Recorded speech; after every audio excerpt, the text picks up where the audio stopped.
Hey, you're about to listen to Pillow Talk, and here's what you can expect: a safe and open space where we talk, we question, and we ponder together.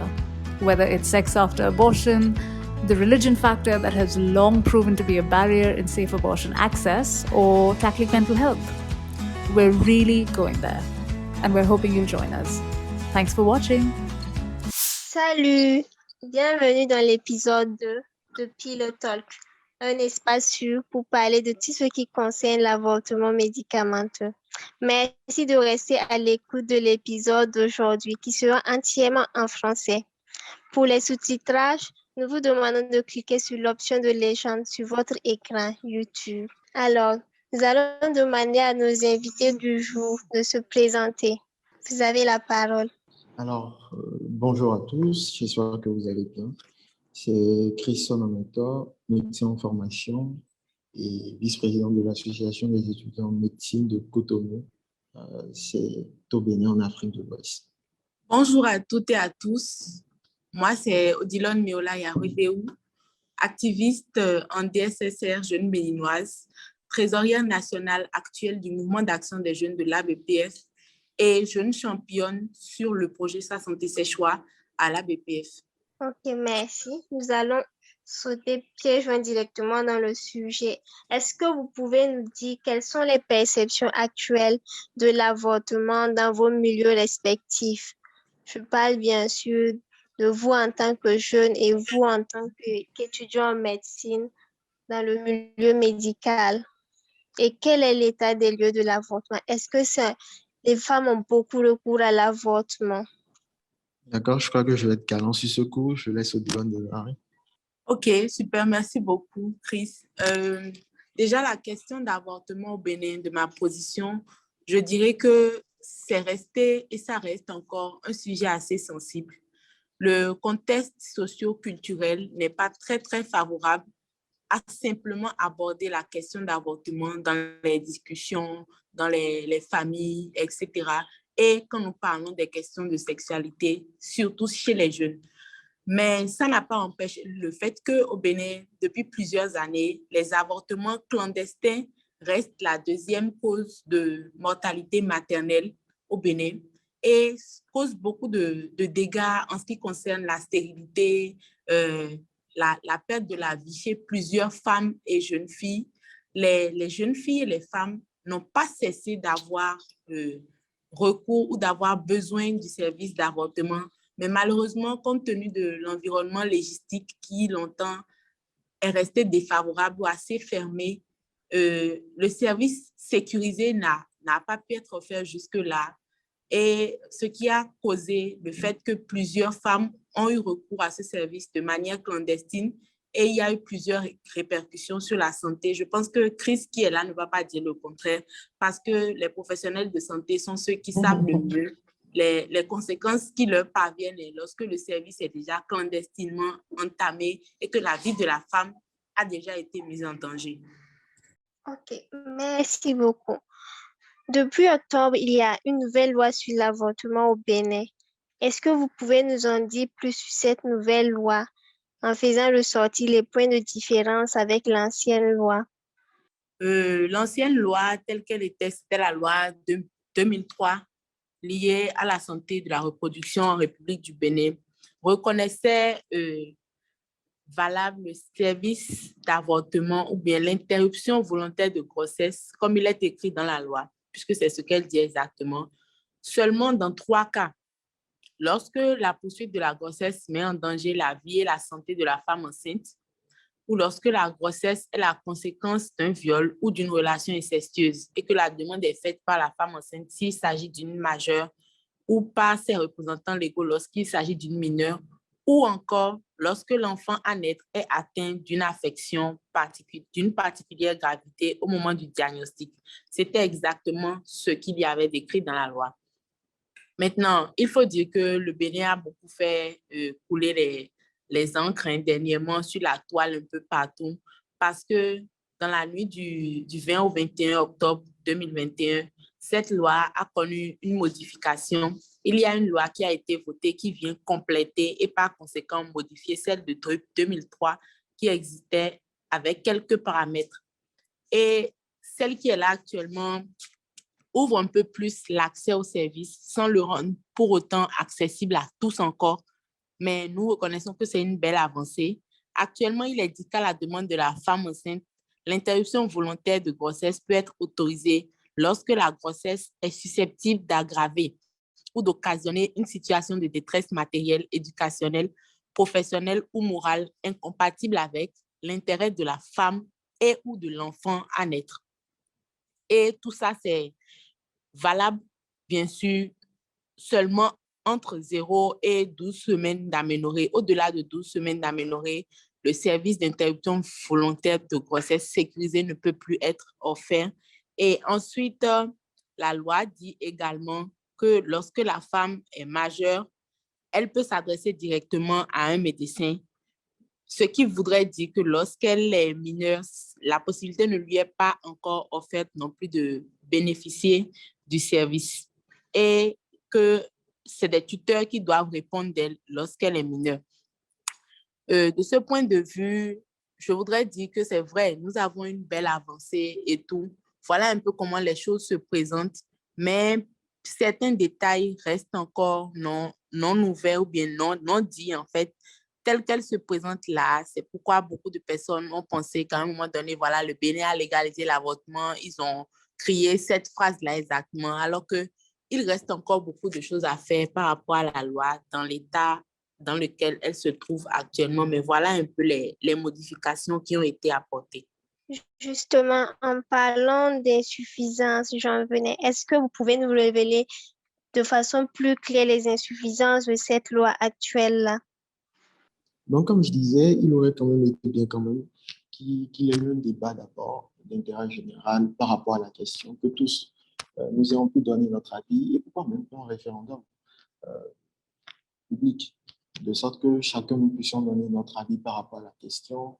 Les choses se sont faites, en tout cas à mon humble avis, de manière un peu précipitée. Et à côté de cela, bien que la loi ait été prise et votée, il faut dire qu'il y a un certain nombre de choses assez floues quand même qui rôdent toujours autour de cette loi. Et quand on parle de détresse matérielle, on ne sait spécifiquement ce que ça veut dire. Et au-delà de cela, on ne sait également pas celui-là qui décide ou plutôt qui décrète qu'il y a réellement détresse matérielle, qu'il y a détresse financière, qu'il y a détresse professionnelle et tout et tout. On ne le sait jusque-là pas encore. C'est vrai qu'il est dit qu'il y aura des décrets qui sont pris très bientôt pour encadrer la loi, mais tant que tout cela n'est pas pris, il y aura forcément une certaine réticence par rapport à la loi qui est votée. Et c'est ce qui s'observe quand même en général dans la population aujourd'hui. Et je pense quand même qu'on aurait eu à gérer tout cela, que cela serait passé crème, je pense quand même. Donc je crois que c'est tout pour moi. Mais là, tu peux y aller. Ok, merci beaucoup, Chris. Je vais répondre rapidement sur quelque chose que tu as dit et qui est totalement vrai. Lorsque la loi nous parle de détresse matérielle, de situation de détresse matérielle, éducationnelle, professionnelle, etc., ça laisse un petit flou sur la chose parce que jusque-là, on ne sait pas quelle situation peut réellement être qualifiée de situation de détresse, que ce soit matérielle, éducationnelle, etc. Maintenant, qui est capable d'attester réellement qu'il y a situation de détresse matérielle avec cela, comme c'est libellé là, nous risquons de nous retrouver dans les mêmes situations que nous étions lorsque c'était seulement 3 cas où le cas de viol, par exemple, doit être attesté par tout un processus qui prend part à différents niveaux. Et malheureusement, pour certaines femmes, avant que l'interruption volontaire de grossesse sécurisée ne soit autorisée, la grossesse a eu le temps d'arriver à terme et l'enfant peut-être a déjà eu le temps de naître avant que l'autorisation ne soit donnée. Donc, ce qui risque de pousser encore les femmes vers les services toujours clandestins. L'autre chose que nous allons également aborder, c'est les décrets d'application, comme il l'a dit. Je pense que ce qu'il manque actuellement, c'est vraiment de promulguer cette loi, déjà en premier lieu, de la promulguer, de la publier dans le journal officiel et que les instances de décision appropriées, c'est-à-dire les voies les plus appropriées, puissent en faire la vulgarisation auprès des populations pour qu'ils comprennent réellement le contenu de la loi et le bien fondé de l'amélioration de cette loi et que les décrets d'application soient également pris parce que tel que la loi est actuellement, c'est vrai que nous savons que quelque chose a été fait, ça a été touché, modifié, d'accord, mais pour l'instant, dans les limites réelles de la loi, aucun prestataire de santé ne peut se voir en sécurité en offrant le service d'avortement sécurisé. Voilà un peu. Bien, merci. À ce propos, comment est-ce que cette loi a été accueillie par la population de façon générale ou certains acteurs particuliers? Cette loi, déjà, cette modification, parce que je ne vais pas dire la loi, parce que la loi existait déjà. Depuis 2003, le Bénin avait bel et bien une loi qui abordait la question d'avortement. Ce n'est pas que c'est aujourd'hui que l'avortement est légalisé au Bénin, non. Voilà pourquoi je dis que l'important, c'est de faire la vulgarisation de la loi pour que les populations puissent réellement savoir ce que dit la loi en République du Bénin en ce qui concerne la question d'avortement. Donc, ça a été accueilli de diverses manières, comme Chris l'a déjà dit avant moi. Il y a les pro-choix qui ont reconnu que ouais, c'est une belle avancée pour le Bénin et tout ça. Et il y a les personnes qui ne savent absolument rien de la question de choix, de la question de droit en santé sexuelle et reproductive, etc., qui sont purement et totalement traditionnalistes, conservateurs, qui ont voulu faire porter leur voix en disant que voilà, nous voulons briser des cultures, nous voulons faire ci, nous voulons faire ça. Et il y a des personnes qui étaient neutres, c'est-à-dire qui ne savaient pas de quel côté de la balance pencher, alors que peut-être même, on ne sait pas, parmi ces personnes-là, il y a déjà des personnes qui ont eu à avoir recours au service d'avortement clandestin et perdu des gens. Donc, l'important, je pense, ce n'est pas aujourd'hui de voir de quelle manière est-ce que les gens prennent la chose, mais de les aider à pouvoir mieux le prendre. Si les gens n'ont pas connaissance du contenu de la loi, si elle n'est pas vulgarisée, ils vont toujours penser que c'est ça. Alors que non, la loi en elle-même a prévu des dispositions pour mettre tout le monde à l'aise vis-à-vis des modifications qui ont été apportées. Et pour rebondir à là où j'en étais, je disais que les avis sont partagés même dans le corps médical. Après la position du président, j'ai pris la position de plusieurs autres acteurs sanitaires qui me disaient, si moi j'étais amené, d'accord, à faire une IVG, je vais invoquer la clause de conscience et me réserver de la faire. Et donc la clause de conscience, c'est une clause qui permet à tout acteur sanitaire de se réserver de prodiguer des soins, compte tenu de ses convictions religieuses ou de sa conscience. Et voilà un peu. Il y a d'autres qui nous ont même dit, j'ai peur pour ma vie, pour le milieu où j'exerce, j'ai peur d'être amené à faire ce genre de pratique. Et je ne crois pas que ce serait la bienvenue. Je crois que ma vie serait même en danger à un moment donné. Donc, c'est un peu quand même ce qu'il en est. Voilà comment est-ce que la loi est accueillie, en tout cas pour ce qui est du secteur sanitaire. Maintenant, à partir de ce que vous venez de dire, ce que vous avez envie de voir par rapport à cette loi, qu'est-ce que vous comptez engager comme action chacun de votre côté en termes de perspective pour améliorer les choses, pour que les choses soient très bien vues et comme Odilon l'a vu, pour permettre à chacun de pouvoir savoir exactement ce dont il s'agit et prendre de meilleures positions ou de meilleures actions. Ok, je me permets de prendre la parole en premier. Déjà, moi, de mon point de vue et de ma position, ce qu'il y a lieu de faire, c'est déjà de continuer ou de renforcer les sensibilisations sur le contenu de cette loi-là et sur les droits en santé sexuelle et reproductive. Parce qu'il faut que les gens puissent mieux comprendre le fait que, oui, des gens ont effectivement le droit de faire des choix qu'ils jugent responsables en ce qui concerne leur propre santé. C'est-à-dire que personne n'a le droit d'imposer quoi que ce soit à qui que ce soit lorsqu'il s'agit de la personne, de sa santé, de son corps. ça va leur permettre de mieux comprendre le fait que des gens puissent volontairement solliciter un tel service et du moins de laisser libre cours au choix des autres. Parce que ceux qui font leur choix savent déjà quelles sont les modalités qui les concernent eux-mêmes vis-à-vis de ce choix-là qu'ils auront fait. Donc, l'important, c'est de sensibiliser encore et encore, surtout en tant qu'activiste, de mobiliser beaucoup de décideurs, de détenteurs d'opinion autour de cette sensibilisation, autour de la vulgarisation du contenu de cette loi pour mieux faire comprendre le message qu'en réalité, la loi comporte. Et voilà, hein, tu as touché un très bon point. C'est celui de détoxifier. En tout cas, je pense, hein, les préjugés que les gens ont par rapport à cette loi.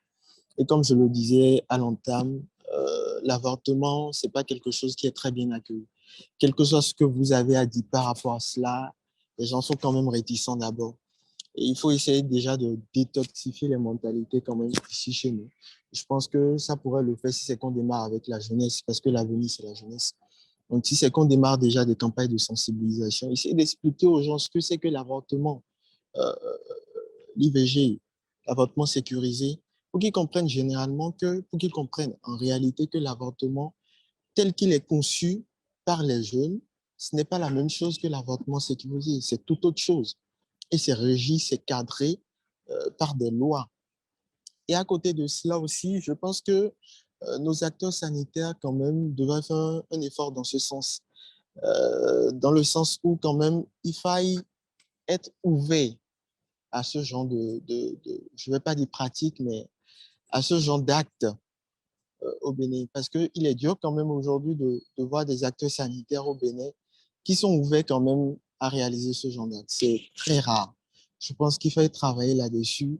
Je ne sais pas si c'est toujours dans des campagnes de sensibilisation ou qu'il faille intégrer cela dans les programmes des acteurs sanitaires, essayer de rendre la chose moins ardue, ou plutôt comme on la vend entre-temps en griffe, quoi.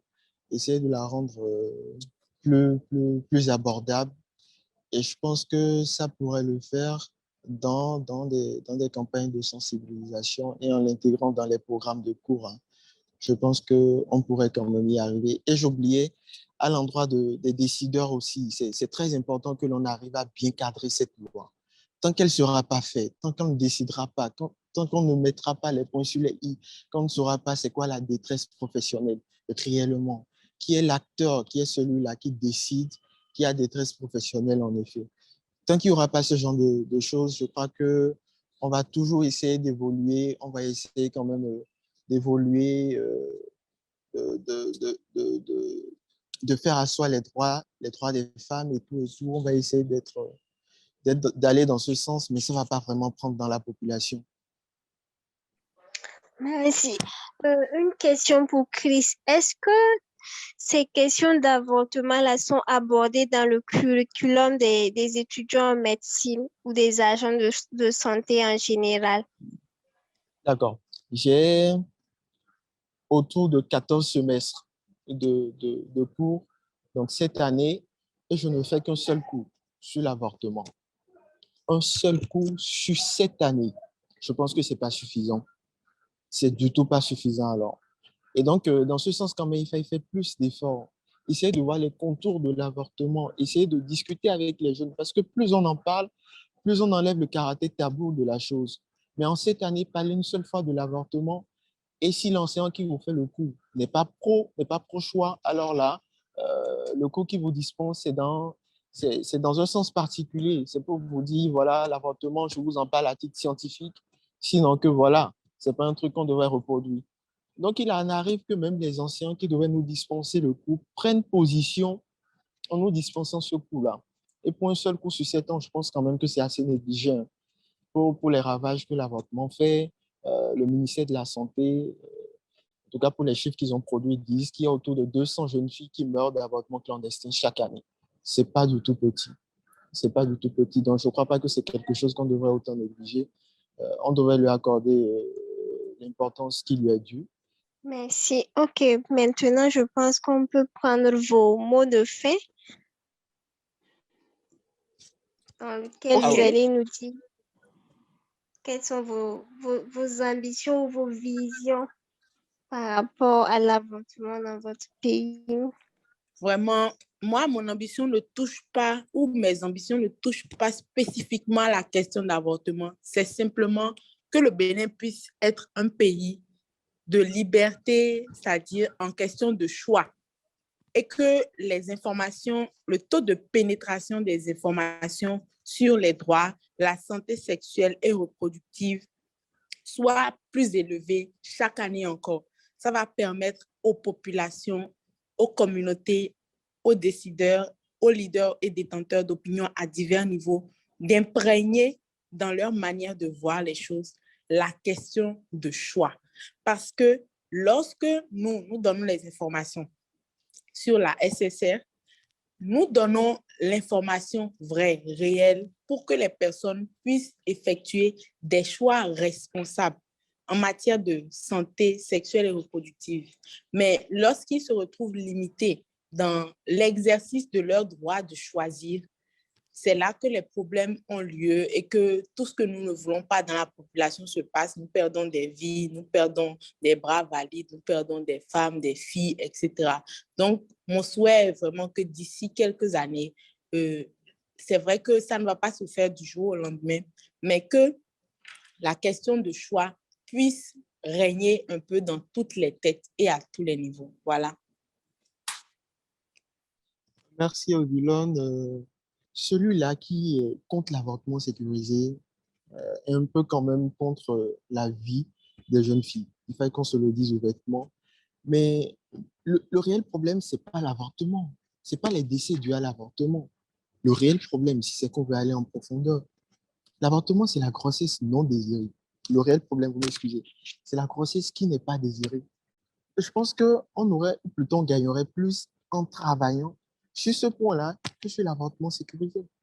Si les campagnes, les actions étaient menées dans le sens où on en arriverait à zéro grossesse non désirée, je dis, que l'on ne serait plus amené à faire, à vivre ce genre de situation où les filles décèdent au bout d'avortements clandestins, malheureux et tout. Mais comme je le dis et je le répète, l'on ne saurait être contre l'avortement sécurisé. Aucunement pas. Mais je pense qu'un travail en amont doit être fait. C'est sur ce travail-là quand même qu'il faut le plus s'accentuer. Celui de la contraception, celui de l'accompagnement des jeunes. C'est vrai que c'est déjà en cours, ça se fait, mais je pense quand même qu'il faut redoubler d'ardeur, que l'entrain qui était derrière la chose il y a quelques années a baissé. Et il faut quand même recommencer avec ce genre de pratique. Tu me permettras de rebondir par rapport à ça. Tu as Oui, bien dit que pour toi, c'est faisable qu'on ait zéro grossesse non désirée, tout en sachant qu'il n'y a pas de contraceptif 100% sûr. Est-ce bien que sûr. c'est vraiment objectif comme vision? Ah, c'est vrai, hein, il faut dire qu'il y a une petite goutte d'utopie dans ce que je viens de dire. Quand je dis 0%, c'est vrai que c'est utopique, 0%. Mais je veux dire qu'on peut arriver à un taux négligeable quand même de grossesse non désirée. Ça, c'est ce que je crois. Nous savons qu'il y a des méthodes qui sont sûres. Nous savons qu'il y a des méthodes qui sont moins sûres. Nous connaissons les divers pourcentages de fiabilité des méthodes de contraception. Et je pense quand même que c'est dans ce sens aussi qu'il faut travailler. Encourager les jeunes vers les méthodes assez sûres. Mettre des moyens afin d'appuyer les jeunes à adopter ce genre de méthodes. Nous en connaissons certaines et je crois que si les actions sont bien menées dans ce sens, on pourrait arriver à un taux négligeable de grossesse non désirée et donc d'avortement clandestin et pourquoi pas d'avortement sécurisé, tout en précisant que l'on ne saurait être contre l'avortement sécurisé. Autrement, c'est être contre la santé des jeunes filles. Ça, c'est une vérité qu'il ne faille pas qu'on se cache. Merci pour la belle conclusion.